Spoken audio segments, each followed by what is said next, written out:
नमस्कार दोस्तों, स्वागत है आपका साहित्य के विद्यार्थी यूट्यूब चैनल पर। तो विद्यार्थी, उसके पहले के वीडियो लेक्चर में हम लोगों ने डॉक्टर वासुदेव नंदन प्रसाद कृत आधुनिक हिंदी व्याकरण रचना से संबंधित कुछ टॉपिक को पढ़ा था। आज हम उसके आगे के विषय को पढ़ेंगे। हम लोगों ने देखा था कि घोष वर्ण, अघोष वर्ण, महाप्राण, अल्प प्राण, ठीक है। और उसका रिवीजन हम करते हैं क्योंकि देखिए वर्णमाला में वहां से एक प्रश्न आपको मिल सकते हैं, किसी भी परीक्षा में आप देखिए वहां से प्रश्न आपको मिलेंगे ही मिलेंगे।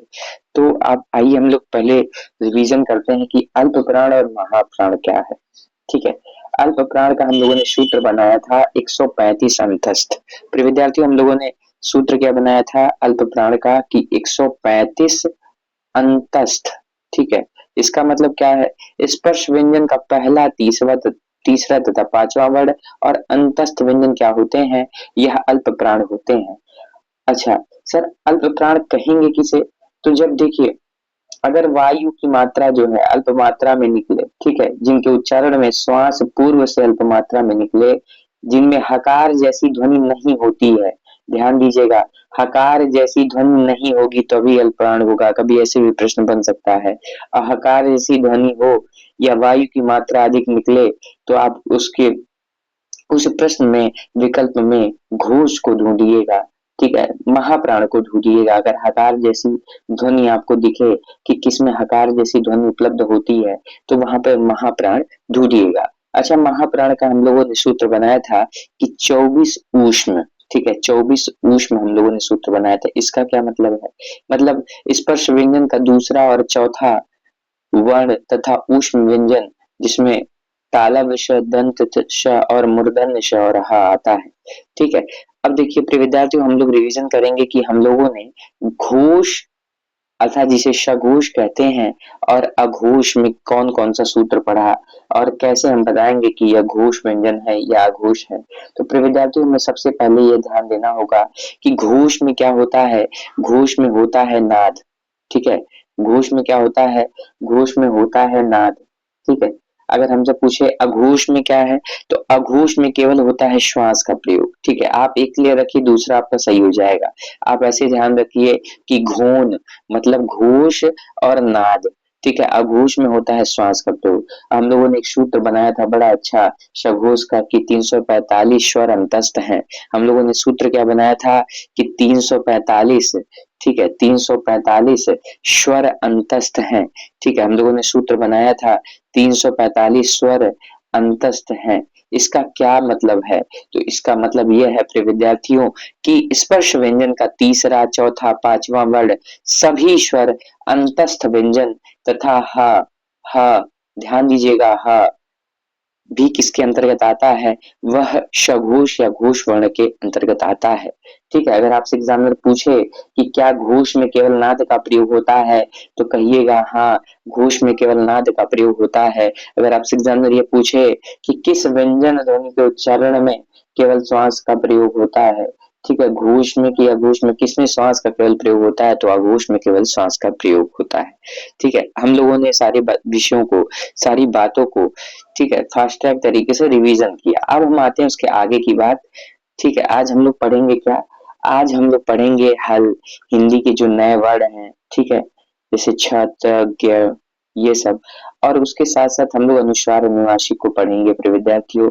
और साथ ही हम देखेंगे वर्णों का जो उच्चारण स्थान है कि कंठ से कौन कौन से वर्ण उच्चारित होते हैं, तालव्य से कौन से। तो आज की क्लास बहुत महत्वपूर्ण होने वाली है। और उसके बाद जो है हम लोग क्या करेंगे, हम लोग प्रश्न को सॉल्व करेंगे। ठीक है, लगभग 20 से 25 प्रश्न हम लोग बड़े अच्छे ढंग से सॉल्व करेंगे।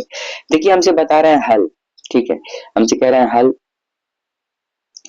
व्यंजनों के नीचे जब एक तिरछी रेखा लगाई जाती है। प्रिय विद्यार्थियों, अगर आपको ऐसे व्यंजन दिखे और उसके नीचे तिरछी रेखा दिखे तो यही जो तिरछी रेखा है तब उसे हल कहते हैं। हल लगाने का अर्थ है कि व्यंजन में स्वर वर्ण का बिल्कुल अभाव है या व्यंजन आधा है। प्रिय विद्यार्थियों, अगर आपको कहीं भी किसी व्यंजन में हल दिखे तो इसका मतलब आप यह समझिएगा कि उसमें स्वर वर्ण बिल्कुल नहीं है। ठीक है, वह क्या है, व्यंजन आधा है। जैसे आप अगर ऐसे देख रहे हैं तो ये समझिए कि इसमें व्यंजन भी है और इसमें स्वर भी है। ठीक है, लेकिन कहीं आप ऐसे दिख रहे हैं तो आप इसको तोड़ पाएंगे नहीं ना। तो ये समझिए कि इसमें क्या है, इसमें व्यंजन आधा है, स्वर वर्ण का बिल्कुल अभाव है। कह रहे हैं क व्यंजन वर्ण है, इसमें अ स्वर वर्ण की ध्वनि छिपी हुई है। प्रिय विद्यार्थियों देखिए हम लोगों ने बात किया कि क क्या है, एक व्यंजन वर्ण है, इसमें अ स्वर वर्ण की ध्वनि छिपी हुई है। यदि हम इस ध्वनि को बिल्कुल अलग कर देना चाहें तो क में हलंत या हल चिन्ह लगाना आवश्यक होगा।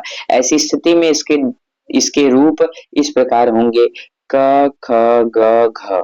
ठीक है, ऐसी स्थिति में इसके रूप किस प्रकार होंगे क ख ग घ। अब देखिए हम लोग पढ़ेंगे प्रिय विद्यार्थियों कि हिंदी के नए वर्ड कौन कौन से हैं। ठीक है, हम लोग देखेंगे कि हिंदी के नए वर्ड कौन कौन से हैं। कह रहे हैं हिंदी वर्णमाला में 5 नए व्यंजन। ठीक है, छ त्र ज्ञ अंग और ढ। ठीक है, ढ ढ ड ढ। ठीक है, छ त्र ज्ञ ड ढ, ये क्या है, जोड़े गए हैं। ये 5 नए वर्ड हैं। छ त ज्ञ ड ढ, ये क्या है, जोड़े गए हैं, आगत है एक तरीके से आप समझिए। ठीक है, बाहर से जोड़े गए हैं, किंतु इनमें प्रथम 3 स्वतंत्र ना होकर संयुक्त व्यंजन है। प्रिय विद्यार्थियों अगर हमसे पूछे छ ज्ञ, ठीक है, और एक श्र भी होता है, वो क्या है, वो संयुक्त व्यंजन है।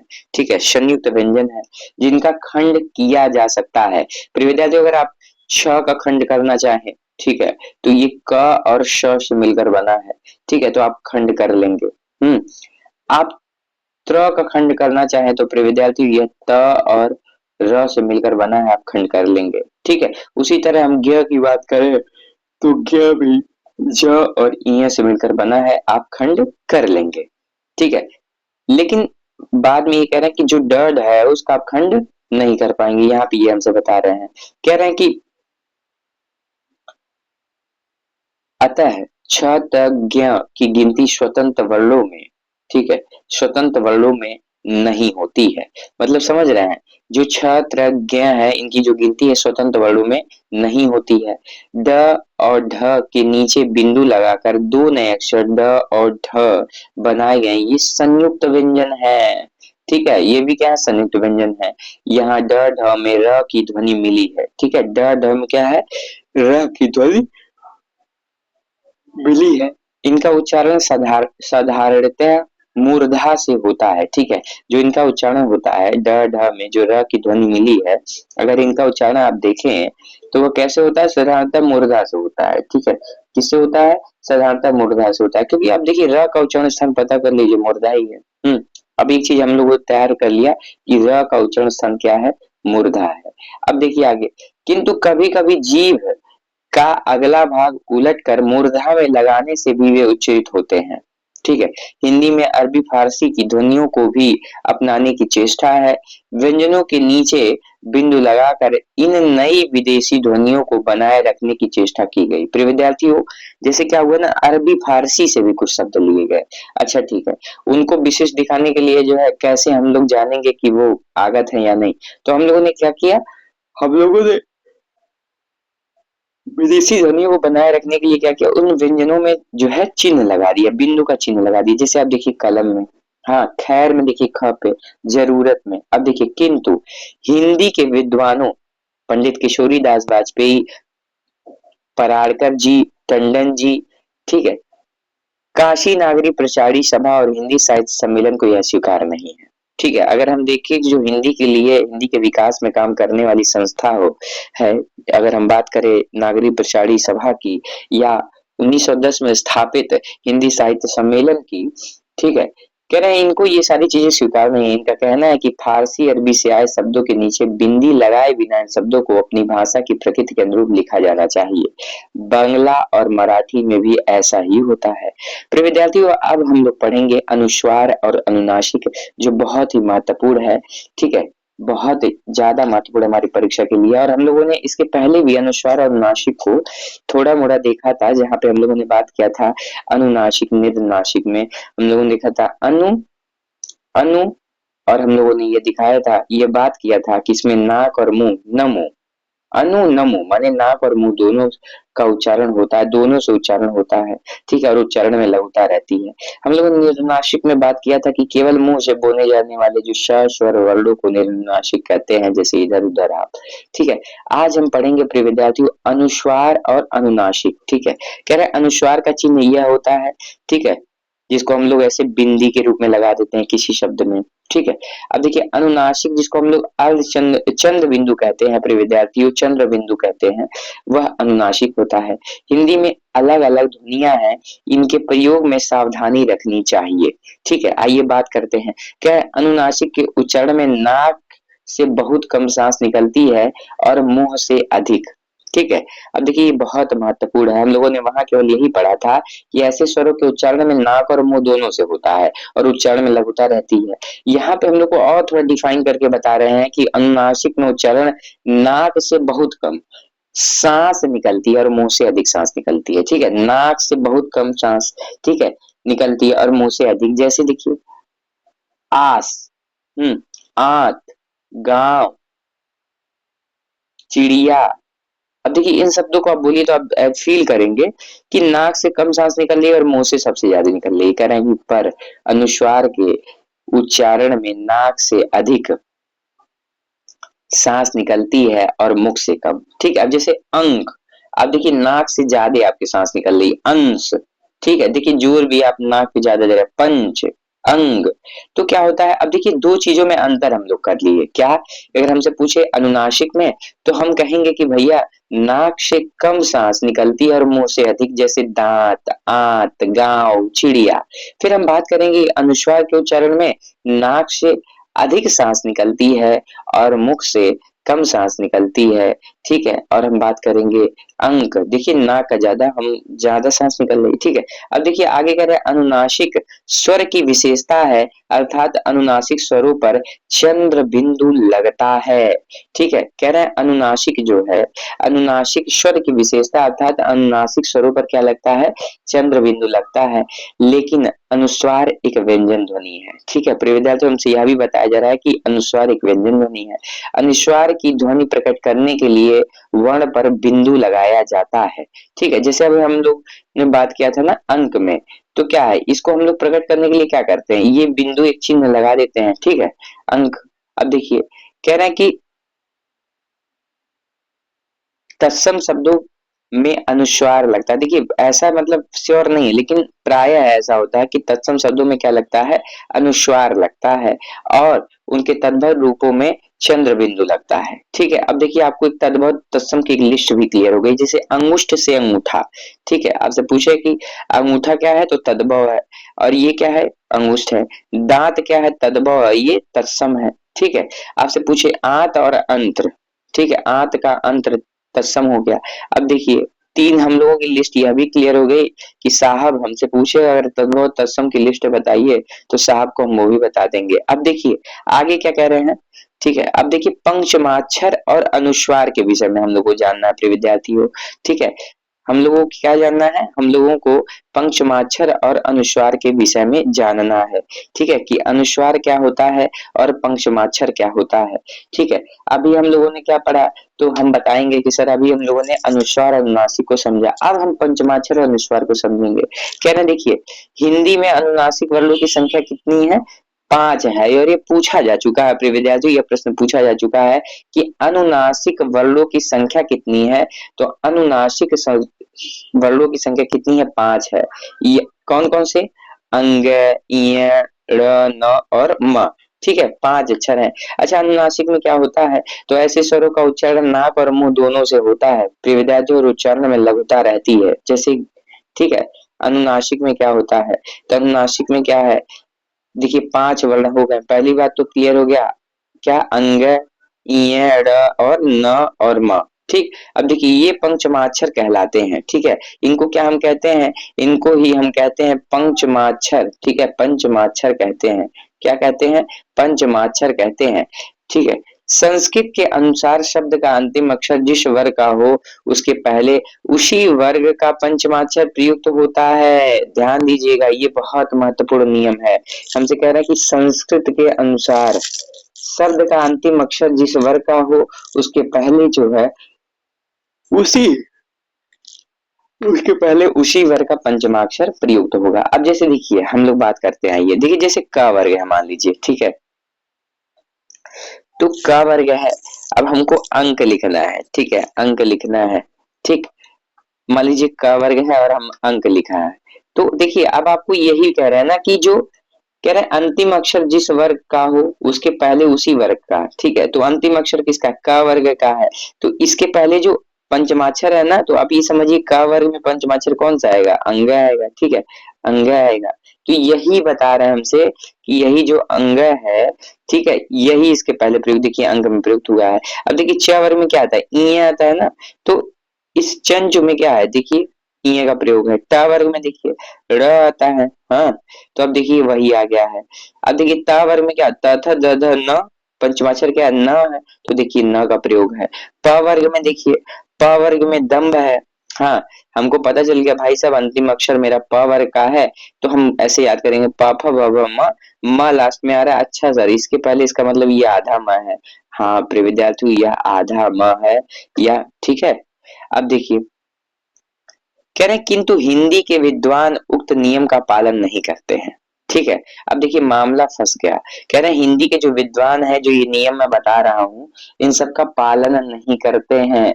अब देखिए ये महत्वपूर्ण है कि डॉक्टर श्याम सुंदर दास और उनके सहयोगियों का कहना है कि सभी पंचमवर्णी व्यंजनों के स्थान पर अनुस्वार का ही प्रयोग होना चाहिए, ठीक है। डॉक्टर श्याम सुंदर दास और उनके सहयोगियों का क्या कहना है, कह रहे हैं कि सभी पंचम वर्णी व्यंजनों के स्थान पर अनुस्वार का ही प्रयोग होना चाहिए, ठीक, मतलब समझ रहे हैं। डॉक्टर श्याम सुंदर दास और उनके जो सहयोगी हैं वो ये कहते हैं कि जो पंचम वर्णी व्यंजनों के स्थान पे क्या है, अनुस्वार का प्रयोग हो, मतलब समझ रहे हैं। अगर मान लीजिए हिंदी कहीं ऐसे लिखा है, ठीक है, और हिंदी ऐसे लिखा है, ठीक है, तो श्याम सुंदर दास और उनके सहयोगी ये मानते हैं कि ये ज्यादा सही है, ठीक है, ये ज्यादा शुद्ध है जिसमें अनुस्वार का प्रयोग है, ठीक है, क्लियर हुआ इतनी बातें। अब देखिए आगे क्या कह रहे हैं, कह रहे हैं लिखाई छपाई और टंकन में अनुस्वार का प्रयोग सुविधाजनक है, ठीक है, सही बात है, लिखाई में भी कम जगह लगेगा, हाँ, छपाई में भी टंकन में भी क्या है, अनुस्वार का जो यूज है ना, वो क्या है, हेल्पफुल है, सुविधाजनक है, ठीक है। अब देखिए कह रहे कि इससे स्थान भी कम घिरेगा और लिखने में गति आएगी, ठीक है, एकदम सही बात है भाई साहब। अभी हमें संधि लिखना और संधि अनुस्वार लगाना, तो समय तो बचेगा ही, ठीक है, लिखने में गति आएगी ही। कह रहे हैं हिंदी में उपयुक्त पंचमाक्षरों का प्रयोग अब निम्नलिखित प्रकार से होता है। क्या कह रहे हैं, कह रहे हैं कि हिंदी में उपयुक्त पंचमाक्षरों का जो प्रयोग होता है अब निम्नलिखित प्रकार से होता है। अब देखिए संधि, ठीक है, संधि का प्रयोग बता रहे हैं हमको कि देखिए संधि में क्या है, अब पंचमाक्षर का प्रयोग कर दिए हैं, ठीक है, दंभ में देखिए पंचमाक्षर का प्रयोग, अंग में देखिए पंचमाक्षर का प्रयोग,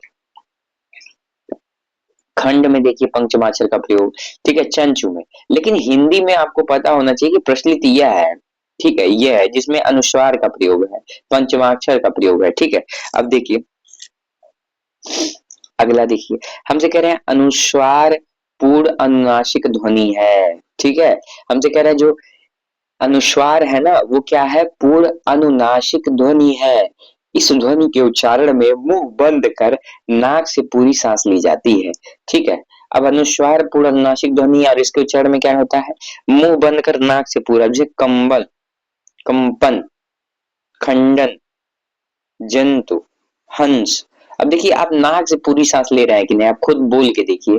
कह रहे हैं आज स्थिति यह है कि शब्द चाहे तत्सम हो या तद्भव, देशज हो या विदेशज, सभी स्थानों पर पंचम वर्णों तथा अनुनासिक ध्वनियों का प्रयोग वर्ण पर बिंदु लगाकर किया जाता है। प्रिय विद्यार्थी हमसे यह भी बता रहे हैं कि अगर आज आज चाहे वो देशज शब्द हो या विदेशज शब्द हो, अगर हम देखें सभी स्थानों पर पंचम वर्णों तथा अनुनासिक ध्वनियों का जो प्रयोग है वर्ण पर वह बिंदु लगाकर ही क्या किया जा रहा है, किया जा रहा है। अब जैसे देखिए पंप, कंकड़, रंगीन, संगीत, ठीक है।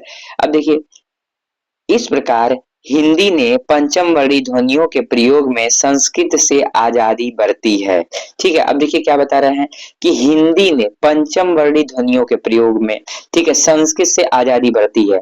ऐसा नहीं कि संस्कृत में देखिए पंचमाक्षर का प्रयोग हम जब देखते हैं, अगर चंचू लिखा है संस्कृत में तो ऐसे लिखा होगा, ठीक है, लेकिन जब हम वही बात करते हैं हिंदी में तो चंचू इस तरह लिखा होगा। तो देखिए क्या हुआ, हम लोगों ने क्या किया, पंचम वर्णी ध्वनियों के प्रयोग में संस्कृत से आजादी बरती की नहीं, क्योंकि अपना एक अलग कॉन्सेप्ट बना लिया। ठीक है, अब देखिए कह रहे हैं इस दिशा में कहीं कहीं अराजकता भी पाई जाती है।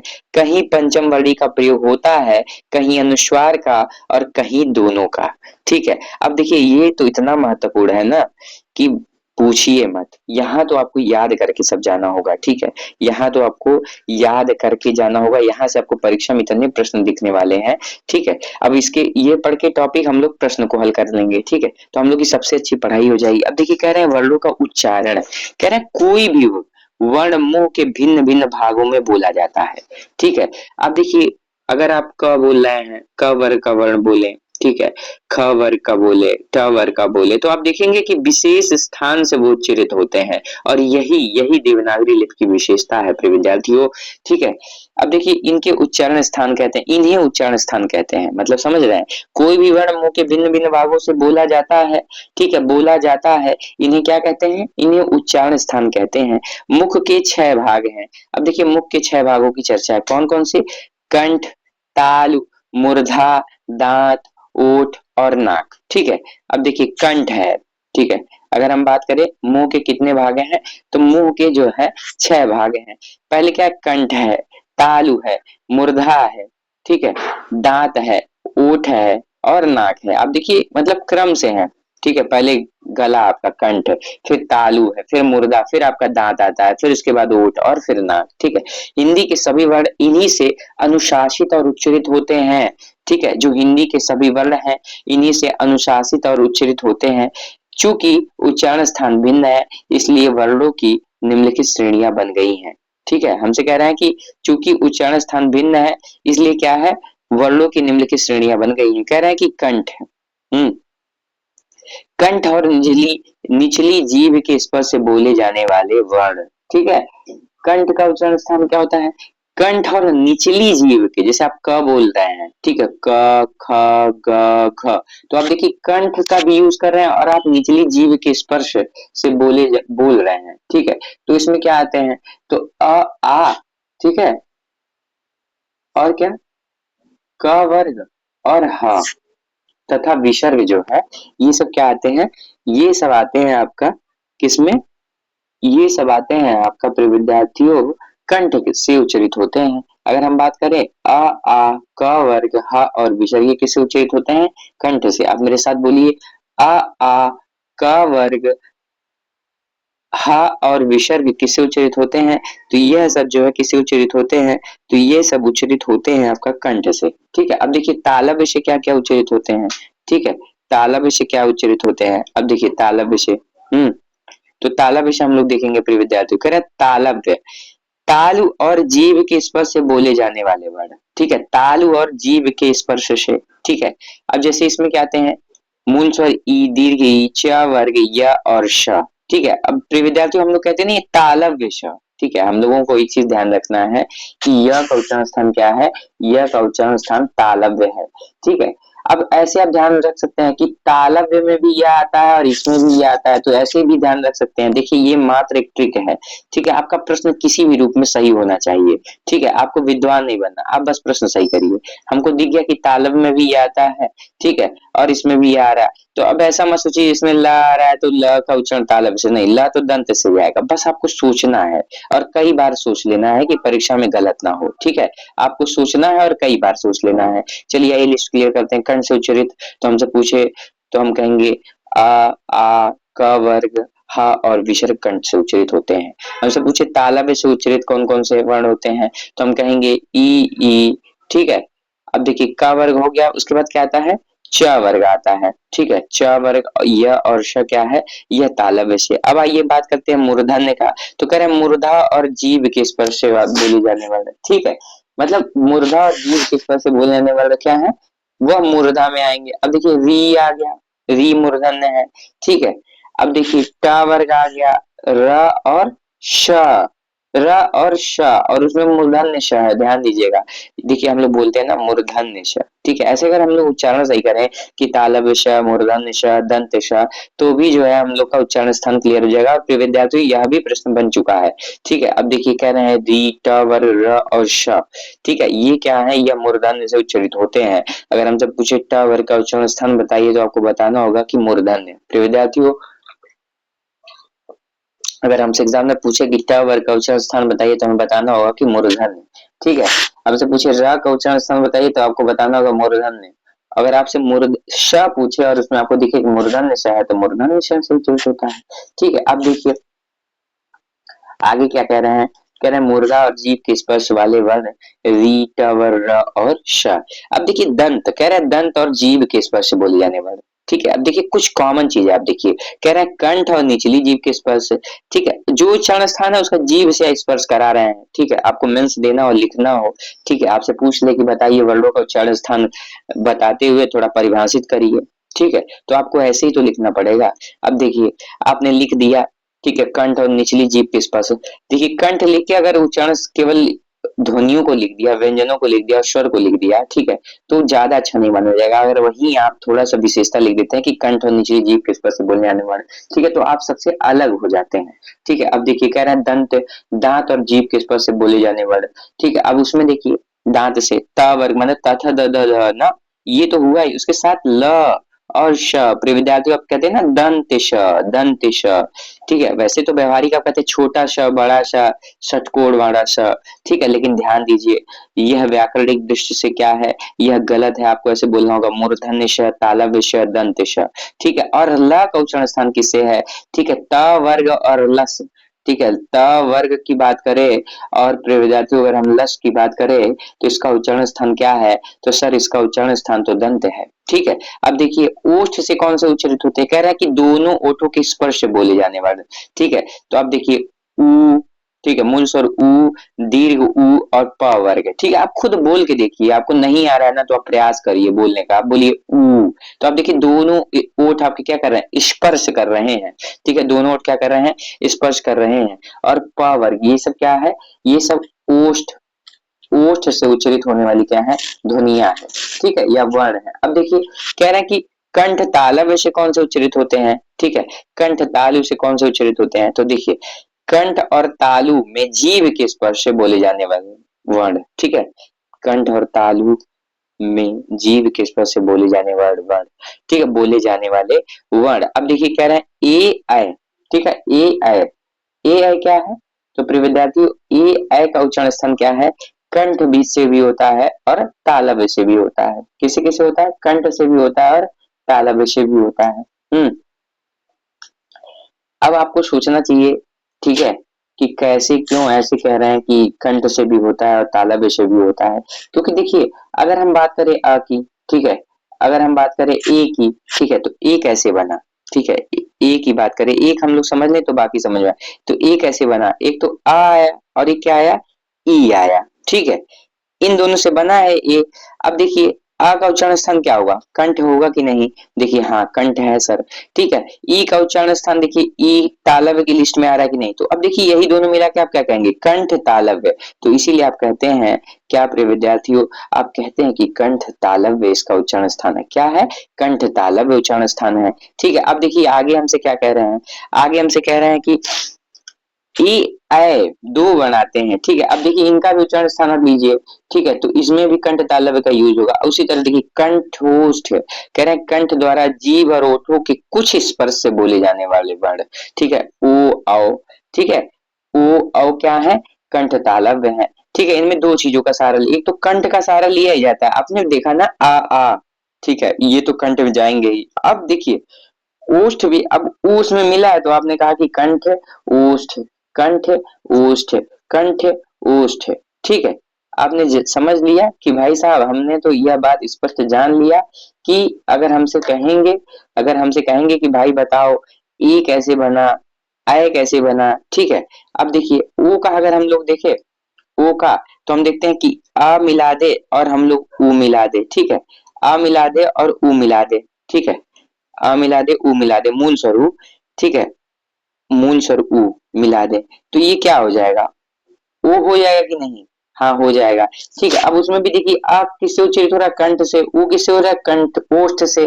ठीक है, तो कंठोष्ठ हो गया। बात ही समाप्त हो गई, बहुत सोचना ही नहीं है। अब देखिए अ बनाना हो हमको, अ बनाना हो तो अ बनाने के लिए हम लोग क्या करेंगे? तो अ बनाने के लिए प्रिय विद्यार्थियों हम लोग क्या करेंगे? तो सर हम लोग अ बनाने के लिए अ और ओ को मिलाएँगे। ठीक है, अ का उच्चारण स्थान क्या है? कंठ है। ओ को उच्चारण स्थान हम लोगों ने देखा कि कंठोष्ठ दोनों है। मतलब ऊ कंठोष्ठ ओठ से यह भी उच्चारित हो रहा है, यह भी कंठोष्ठ हो गया। ठीक है, इनके उच्चारण में क्या है? 2 मात्राओं का समय लगता है, इसीलिए इनको दीर्घ स्वर भी कहते हैं। ओ और अ को क्या कहते हैं? दीर्घ स्वर कहते हैं। ठीक है, अब देखिए 2 मात्रा का समय लग रहा है, 2 जगह से उच्चारित है, इसलिए देखिए ये दोनों ऐसे ही है। ठीक है, इसमें भी क्या है? 2 मात्रा का समय लगता है। ठीक है, दीर्घ स्वर है यह भी और यह भी दीर्घ स्वर है। ठीक है, अब देखिए इससे स्पष्ट हुआ कि इसमें क्या है? कंठ तालव्य का उच्चारण कंठ और तालु के में जीभ के स्पर्श से यह बोहल वर्ण बोला जाता है। अगर हम बात करें ओ औ का तो ओ औ भी कंठ और जीभ और ओठों के कुछ स्पर्श से बोले जाने वाला वर्ण है। ठीक है, अब देखिए दंत ओष्ठ क्या होता है? दांत से जीभ, हाँ, दांत से क्या होता है? जीभ और ओठों के कुछ योग से बोला जाने वाला वर्ण वह होता है। ठीक है, दांत से जीभ, ठीक है, अगर मान लीजिए दांत, दांत से जीभ और ओठों के कुछ योग से बोला जाने वाला वर्ण। ठीक है, दांत से जीभ, और ओठों के कुछ योग से बोले, माने दांत का भी यूज होगा इसमें। ठीक है, और उसके साथ साथ प्रिय विद्यार्थियों किसका यूज होगा? उसके साथ साथ ओठ का भी यूज होगा। और यह परीक्षा में कई बार पूछ चुका है। ठीक है, परीक्षा में कई बार प्रश्न बन चुका है प्रिय विद्यार्थियों की व का उच्चारण स्थान बताइए, तो व का उच्चारण स्थान क्या होगा? दंत्योष्ठ होगा। प्रिय विद्यार्थियों आज हम लोगों ने सबसे महत्वपूर्ण टॉपिक देखा कि वर्णों का जो उच्चारण स्थान है। ठीक है, हम लोगों ने पंचमाक्षर और अनुस्वार पूछा। कभी कभी तो परीक्षाओं में पंचमाक्षरों की संख्या पूछ लेता है, प्रिय विद्यार्थी पूछता है इनमें से कौन पंचमाक्षर नहीं है। हम लोगों ने अनुस्वार अनुनासिक को देखा। हम लोगों ने देखा कि जो है डॉक्टर श्याम सुंदर दास और उनके सहयोगियों का कहना है कि सभी पंचम वर्णी व्यंजनों के स्थान पर अनुस्वार का प्रयोग होना चाहिए। ठीक है, यह भी हम लोगों ने देखा। इसके अगले टॉपिक में हम लोगों ने स्वरों का उच्चारण देखेंगे, व्यंजनों का उच्चारण, संयुक्त संयुक्ताक्षरों का उच्चारण। ठीक है, यह सब देखते हुए हम लोग संपृक्त ध्वनियां, युग्मक ध्वनियां, बलाघात, अनुतान, ठीक है, देखते हुए हम लोग अपना वर्णमाला समाप्ति की ओर ले चलेंगे। और अभी हम लोग क्या करने वाले हैं? अब हम लोग 20 से 25 प्रश्न बड़े अच्छे ढंग से हल करेंगे। ठीक है, अब देखिए हमसे क्या प्रश्न पूछ रहा है। हमसे कह रहा है किस व्यंजन का उच्चारण स्थान तालव्य है? ठीक है, अब देखिए जो हम लोगों ने पढ़ा वहीं से प्रश्न है। और यह मंडी परिषद 2019 में प्रश्न पूछ लिया कि किस व्यंजन का उच्चारण स्थान क्या है? तालव्य है। म, झ, ग, न। ठीक है, तो किसका उच्चारण स्थान तालव्य है? ठीक है, तो आपको ये जानना होगा कि तालव्य मतलब कौन कौन से वर्ण आते हैं तालव्य में। ठीक है, त वर्ग वाला। ठीक है, क्या त वर्ग तालव्य से बोला जाता है या दंत से बोला जाता है, या च छ ज झ तालव्य है? ठीक है, तो आपको पता है च छ ज झ क्या है? तालव्य है। तो म नहीं भैया, ये तो नहीं होगा। ग नहीं, ये तो क वर्ग का है। न नहीं, यह भी नहीं है। ठीक है, तो है क्या? तो आपको यह बताना होगा, यह बताना होगा प्रिय विद्यार्थियों। न तो दंत है, ग तो आपका कंठ से है। ठीक है, म तो आपका क्या है? त थ द ध नहीं, प फ ब भ म ओठ से है, ओठ से आप उच्चारित करते हैं। लेकिन जो झ है ना, झ का उच्चारण स्थान क्या है? तो झ का उच्चारण स्थान तालव्य है प्रिय विद्यार्थियों। तो 29वें का क्या सही हो जाएगा? बी सही हो जाएगा। अब देखिए अगला प्रश्न से क्या कह रहे हैं? कह रहे हैं जिन ध्वनियों की गणना ना स्वर में की जाती है ना व्यंजन में की जाती है उन्हें क्या कहते हैं? ठीक है, अब देखिए मतलब जिन ध्वनियों की गणना न स्वर में की जाती है न व्यंजन में, तो उन्हें उसे क्या कहते हैं? अयुग्मा कहते हैं, अंतस्थ कहते हैं, ऊष्म कहते हैं, आगत कहते हैं। तो प्रिय विद्यार्थियों से क्या कहते हैं? अयोगवाह कहते हैं। देखिए अब ये प्रश्न 2 बार रिपीट हुआ है, यूपीएसआई 2021 की परीक्षा में भी प्रश्न आया। ठीक है, अब देखिए हमसे क्या कह रहे हैं? हमसे कह रहे हैं कि बताइए हमको कि स्वर तंत्रियों के आधार पर व्यंजनों को कितने वर्गों में बांटा गया है? प्रिय विद्यार्थियों हम लोगों ने इस टॉपिक को देखा था। हमसे कह रहा है कि स्वर तंत्रियों के आधार पर व्यंजन को कितने भागों में बांटा गया है, के आधार पर व्यंजनों को कितने वर्णों में बांटा गया है। ठीक है, तो कह रहा है 1, 4, 3, 2। ठीक है, तो स्वर तंत्रियों के आधार पर व्यंजन वर्णों कितने भागों में बांटा गया? तो 2 भागों में बांटा गया है। ठीक है, 2 भागों में बांटा गया है। ठीक है, 31वें का डी सही हो गया। अब देखिए कह रहे हैं कि प्रत्येक प्रत्येक शब्द की वर्तनी के सभी वर्णों को उसी क्रम में अलग अलग रखना दिखाना क्या कहलाता है? प्रत्येक शब्द की वर्तनी के सभी वर्णों को उसी क्रम में अलग अलग दिखाना क्या कहलाता है? क्या यह वर्ण विच्छेद है, या फिर संधि है, या फिर संधि विच्छेद है, या वर्ण संयोजन है? तो प्रिय विद्यार्थियों, अगर आप वर्तनी को उसी क्रम में रख रहे हैं तो क्या है? वह वर्ण विच्छेद है। क्या है? वर्ण विच्छेद है। अब देखिए, स्वरों का उच्चारण, ठीक है, थोड़ा सा यहाँ से पीडीएफ सही बन नहीं पाई है, धुंधला है, तो आप लोग थोड़ा काम चला लीजिएगा। मैं चारों विकल्प पढ़ रहा हूँ। कह रहा है स्वरों का उच्चारण अनुनासिक की सहायता से होता है, बिना किसी की सहायता से होता है, व्यंजनों की सहायता से होता है, या प्रिय विद्यार्थी अनुस्वार की सहायता से होता है। तो इसका सही उत्तर क्या होगा? स्वरों का उच्चारण बिना किसी सहायता से होता है। हम लोगों ने देखा था स्वर को कि स्वर क्या है, स्वर बिना अवरोध अथवा विघ्न बाधा के क्या होते हैं, यह उच्चरित होते हैं। इनका उच्चारण, ठीक है, बिना किसी बाधा के होता है। और क्या होता है, ये भी सभी स्वतंत्र होते हैं, और जो उच्चारण में भीतर से आती हुई वायु होती है मुख से निर्बाध रूप से निकलती है। ठीक है, अब देखिए अगला प्रश्न। अगला प्रश्न क्या है, हमसे क्या कह रहे हैं? हमसे कह रहे हैं निम्न में कौन सा शब्द स्वर का वर्गीकरण नहीं है? प्रिय विद्यार्थी हमसे पूछ रहे हैं कि निम्न में कौन सा शब्द स्वर का वर्गीकरण नहीं है? हरस्व, द्वित्व, या फिर प्रिय विद्यार्थियों प्लुत या संयुक्त। तो द्वित्व, द्वित्व क्या है? ये स्वर्ग का क्या है? वर्गीकरण नहीं है। ठीक है, अब देखिए कौन निम्नलिखित में कौन सा शब्द प्रयत्न और उच्चारण के आधार पर व्यंजन का वर्गीकरण नहीं है? ठीक है, हमसे पूछे निम्न में कौन सा शब्द प्रयत्न और उच्चारण के आधार पर व्यंजन का वर्गीकरण नहीं है?